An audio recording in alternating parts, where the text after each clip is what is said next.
2017, a new Secretary-General, António Guterres, arrives at the United Nations dedicated to reform, gender parity and conflict prevention. Around the world, the list of challenges keeps growing. We are a world in pieces. We need to be a world at peace.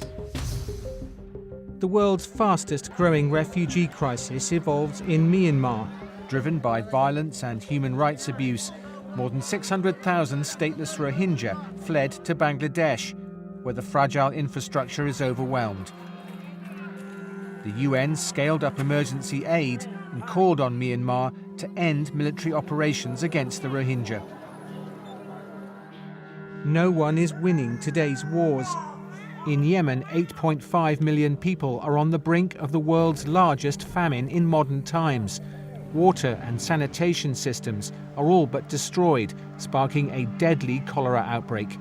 The UN sent in emergency supplies and urged all parties not to block civilians from humanitarian aid. 4 famines in Yemen, South Sudan, Somalia and Nigeria are the result of unresolved conflicts exacerbated by droughts and missed harvests. In the deadliest attack on a UN peacekeeping mission in decades, 14 Tanzanian peacekeepers lost their lives in the Democratic Republic of the Congo.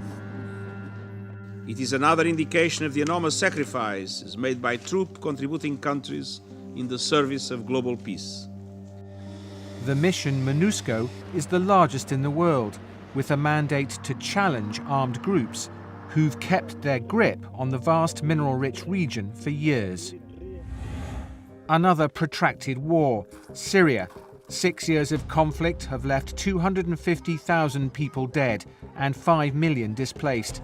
Some people returned to liberated Aleppo, while in besieged eastern Ghouta, thousands of people received food and medicine from a UN aid convoy. Fighting continued in other places, including chemical weapons attacks. Temporary ceasefires were brokered, and the UN Special Envoy for Syria is working tirelessly to bring the parties to the negotiating table and for an end to the war. Almost 100,000 migrants crossed the Mediterranean Sea in 2017. More than 3,000 have drowned. Most are fleeing poverty and conflict in sub-Saharan Africa. More than 1 million people are waiting for a passage in Libya, caught in an endless cycle of abuse, exploitation, and even slavery. The new UN Secretary-General's reform proposals put people ahead of bureaucracy, and mediation and prevention at the centre of the UN's peace and security agenda. The UN's newly established Office of Counter-Terrorism coordinates a global effort to prevent violent extremism and other root causes of terror. And the UN also launched strategies to end sexual exploitation and committed to achieve gender parity. Around the world, 130 million girls are still not going to school. Unacceptable for UN Messenger of Peace, Malala Yousafzai.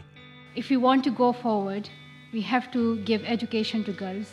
And once you educate girls, you change the whole community, you change the whole society. By 2020, the UN aims to double the number of women peacekeepers, to protect civilians and support local women to participate in peace building.